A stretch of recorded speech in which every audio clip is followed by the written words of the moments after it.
Welcome to Hammer Justice Media. Where we give you quality content, honest opinions, and genuine thoughts. And today, we will be doing our review for Scary Stories to Tell in the Dark. We've got to stop it!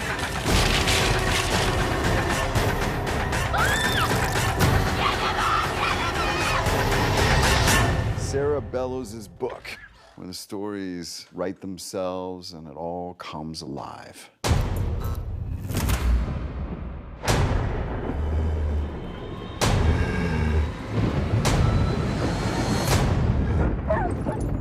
The jangling man is coming.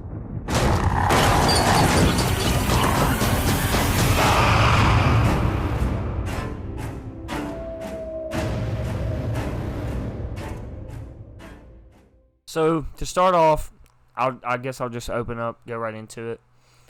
I went in this movie kind of like expecting, I don't know, I didn't really expect a lot because I thought the dialogue and the trailers looked kind of corny.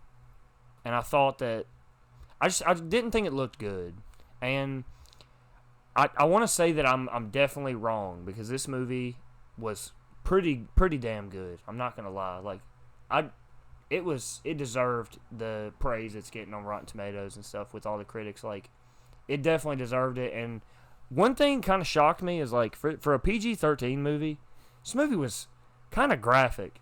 You know what I mean? For a PG-13 movie, this had some stuff, and it was actually really scary. Monsters were really well done. Storytelling was a top tier. So going into this movie, I was expecting Del Toro was a part of this movie. I think he was a producer. Mm-hmm. So I was expecting that kind of Del Toro-ish, influence on this movie. He does a really good job with practical effects in his film, definitely. Especially when it comes like with horror characters and whatnot. So I was expecting that with this movie. And that's exactly what I got, and I also got a really good movie out of this movie. Really good movie out of this movie. But I really enjoy this movie. What Cameron was talking about for a PG-13 movie, it really does.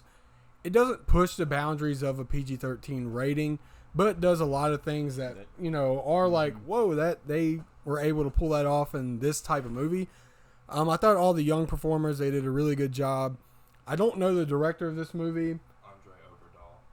Andre Overdahl. Yeah. Okay, I got it right. He got it. If it's right. We'll but see. I thought his direction was really well done. It does fall somewhat in like the standard tropes of horror movies, but you can kind of bypass those by looking at just the brilliant special effects that were done in this movie. The way that they use both practical effects and special effects, it meshes really well together. And I just had a really great time with this movie. Really good movie. Yeah, so I thought this was a pretty good movie too. It was a pretty fun movie. Nothing too serious. It was just a normal horror movie. The monsters' designs, they were really good. All the practical effects looked great. The story, it was just a normal story. The only problem I would have with this movie is it's probably just forgettable. Not many people are going to remember this movie too well. But other than that, it was a pretty good movie. All right, so I was really conflicted about this movie coming out of it. I expected it to be at least decent. I knew that the visuals were going to be good because from all the trailers and the footage they had shown, I thought it looked really good as far as adapting the books. And I would say this movie also does a lot of things right as far as the horror aspects go because it kind of avoids the standard genre tropes. Like, it does have some jump scares. Only one of them is, like, kind of cheap, but I think the rest felt earned. I thought the direction made the scenes very tense, which was nice. Like, it wasn't just relying on jump scares. It was there's a sequence in a red room, which we're not going to get into spoilers, but I thought the direction for that scene was amazing. It felt so tense, and I loved that. Having said that, that's about all I think this movie has going for it. I thought the script was extremely weak. I didn't think the characters, they definitely try to make you care about them, but I don't think it really pays off. I don't think they execute it well. None of the character moments feel earned. A lot of character arcs are kind of brought up and not really mentioned again or not talked about. And there's kind of this movie kind of has some loose ends trying to set up another movie, I think. But And I just think none of that felt earned. It all kind of felt corny and like surface level. Made a lot of the and that kind of made a lot of the storytelling aspects of this movie pretty cheesy, which is unfortunate. And I really don't want to take anything away from this movie for what it does right, but it's just there are a lot of things that really got under my skin about it, and yeah, that's about how I'm feeling about this. For the discussion segment, like I said in my opening statement about the movie, one of the things this movie does do right, there's a lot of things it does wrong, but one thing it definitely does right is the monster design.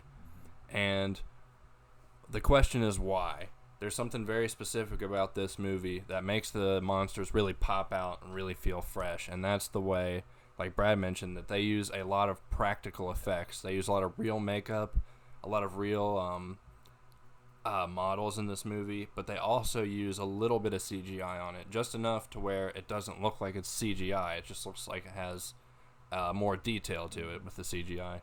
And that's something that is like kind of disappearing or was disappearing in a lot of horror movies, but I think like due to people like Guillermo del Toro, it's starting to come back a little bit. You know, we had like Shape of Water, all the Hellboy movies like that, where a lot of the part that was praised was the makeup and the creature design and all that. Does anyone want to go off that? I can go off that. I mean, well, whenever you get Del Toro, you kind of just expect, you know, that sort of thing to happen, because he's wonderful with the whole practical design. You know, he's done it in numerous different films, and it's always paid off for him. So I guess to go off the Del Toro thing, his direction, because I feel like with the practical effects, I think he had more of an influence on those than the director of this film. So it makes me wonder if Del Toro had directed this film, would the direction and, you know, the screenplay and everything like that would have been a little bit better. But I guess that's another discussion for another time. But the practical effects, special effects were all blended masterfully, and when you get Del Toro, you expect nothing but that.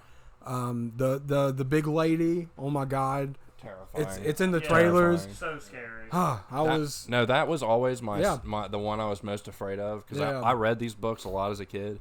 I always had these books checked out from my school library, and it was always that lady was the one that always messed with me the most. That she was terrifying. Yeah, no, that whole entire sequence terrifying, and it pays off, and it pays off because of the practical effects that are using on her. Yeah, like, she looks really good. Yeah, and it's horrifying. The scarecrow scene I thought was really well done too. Oh, yeah. And with the special effects, the way that the scarecrow moves and whatnot, it's very well done. It's, you know, like Jay said, it is hard to find movies nowadays where they utilize practical effects in a sense where it kind of jumps off screen and it makes you really believe in what you're watching. I mean, I'm always, you know, one of those guys that roots for great, you know, CGI and things like that, but I also want to see, you know, practical effects get brought back into the industry, and this is one of those movies where it showcases that it can work, and it works very well in this movie to where it makes you terrified of what you're watching on screen. Mm-hmm. Yeah, that's a big thing that I did like about this movie, is that they use practical effects. I think it's one of those things that needs to come back into movies. I think it really helps you like get pulled into these movies, just being able to see something that's at least grounded a bit. I always think practical effects are the way to go. In my closing statement, I would like to say that I thoroughly enjoyed this movie as a fan of the books as a kid. Mm-hmm. It definitely brought back some nostalgia and also some old fear from my childhood, which is not necessarily a bad thing. But I would definitely say see this movie if you read the books as a kid, because you'll probably enjoy it. Yeah, this was a fun movie. If you want to go see just a nice, normal horror movie, I would say go see it.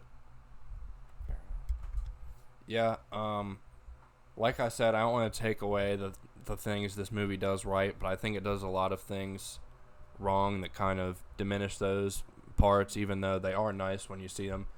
So I'm going to have to say rent it for this one. Okay. So, in my closing statements, I really enjoy this movie. While, yes, it does kind of go through the tropes of some horror movies, and the script isn't as strong as you would want it to be, I still found a lot of enjoyment in this film. It's probably one of those movies I'm going to go rewatch during the Halloween season just because it has that Halloween vibe. I mean, hell, it takes place during Halloween, so it has that great, time setting to where you can watch it during the Halloween season. I'm going to say see it. The practical effects are amazing. The young talent that's in this movie, they do a good job of giving good performances. And I've just really enjoyed this movie, so I'm definitely going to say see it. Next week, we're going to have a review out for Good Boys, new Seth Rogen produced movie. And, you're going to want to check that out. I'm actually pretty excited for that movie. It looks hilarious. Also, the Comic-Con video is coming. Stay patient. Be patient, please. I haven't got the chance to sit down and start editing yet. It's going to come out very soon. Just patience, Padawan. All right. Well, I think that's deuces. Deuces. Deuces.